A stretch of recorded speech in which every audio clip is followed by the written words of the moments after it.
Hey, John. What's up, Mike? All right, live fire or misfire? Live fire, misfire.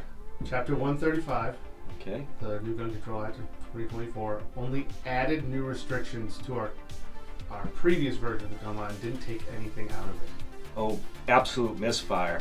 135 actually took away a lot of good protections from lawful gun owners, people that had an LTC or an FID card. In fact, I'm working on a list for our updated gun law show. So one of the big things is it took away many exemptions under 140 section 129 for non-residents possessing guns, did away with 131G, which allowed non-residents to bring handguns into the Commonwealth for competitions, and that's really had a negative effect on our gun clubs, our Massachusetts affiliated gun clubs.